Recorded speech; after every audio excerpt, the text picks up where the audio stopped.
thing that we could do the most is just be there for him because we know it's gonna be hard on him. You know, going through rehab, going through injury. You know, him doing all this work this winter break, and for him to go out with the injury he had. The biggest thing we could do is really just be here for him. It seems that your unit is a place where injuries kind of racked up the last few years and some things. How do you, when you kind of look at what's going on now with the secondary, kind of talking about raising those guys up, kind of offer advice and you kind of like, hey, young guy, this is what you not kind of need to do to get to where.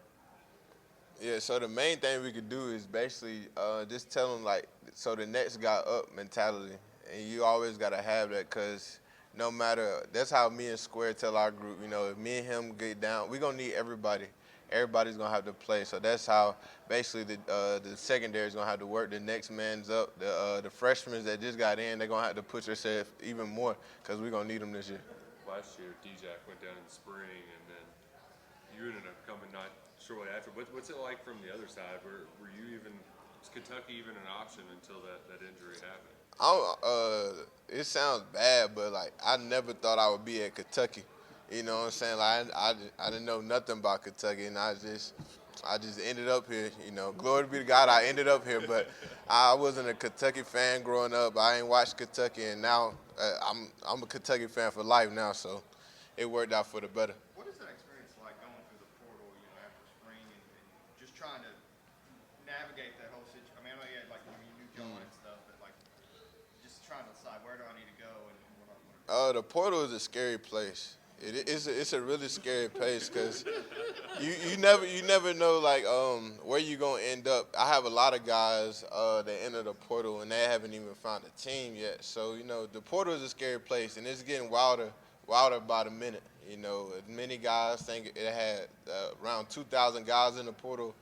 And some of them people not even go have somewhere to play. So you really just gotta have faith in Christ and know that God has a plan for you, and that's basically what I did. So what advice would you give people who are in the portal and really unsure about? Because it obviously worked out well for you. What advice would you give them? Really, the advice I can get them is just like I said, just have faith that God has a plan for you, and that's how I knew.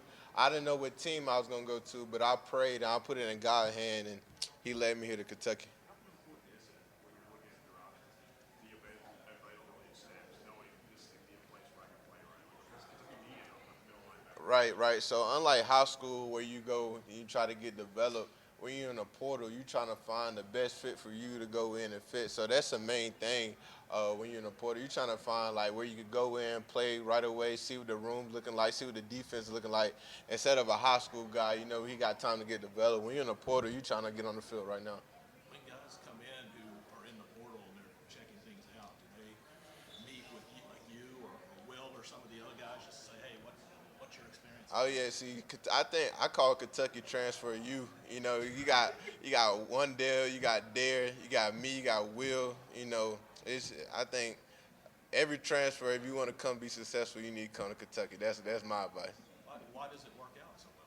I think it just prepare you for the next level, not as only as a football player, but as a man. Like the programs where we got Courtney, Keith Hackett, it just everything around Kentucky is great to be around. You've been around for a while. You've seen a lot of offenses. With the new offensive coordinator, is this offense much different than it was last year under Lynn?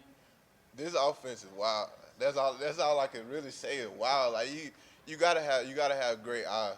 You gotta have great eyes. I made a joke yesterday. There's so many crossing. Even the head coach be crossing across the field. You gotta keep eyes on them.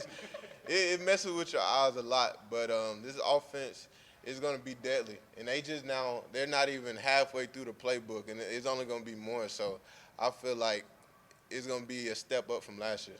Is it the passing game, or is it just getting right in your run fits that puts stress on? It's everything. It's everything. You have to be fundamentally sound to play against his offense, and to stop him, you ain't gonna stop him. You ain't gonna stop him. What have you seen from the guys in front of you, the young guys in the defensive line? How are they coming along? They're coming along great. Guys like Josiah, Justin, Khalil, Trey, all them boys are stepping up and playing. They're playing good ball. Even Spider's playing good ball, and I'm proud for real. I'm proud for real because you could tell the work that they put in this offseason. that everybody's hungry. Everybody ready to take this defense to the next level. A lot of people Who's are Spiders? wondering. Oh, Jamaris Dinkins. Oh, Jamaris Dinkins. Oh, I thought. Oh, my bad. What's the deal with Spider? What's the name? I don't know. He just. Yeah, that's his little nickname. We call him Spider. His name on Instagram is Spider off that dog, so that's what we call him, Spider. Everybody good? Everybody good? All righty. Oh, you Chip, you got one, that's fine. Marcus, Justin Rogers is still working out. So. A lot of people are wondering about the offensive line. Some guys are shuffling around, new guys, younger guys stepping in.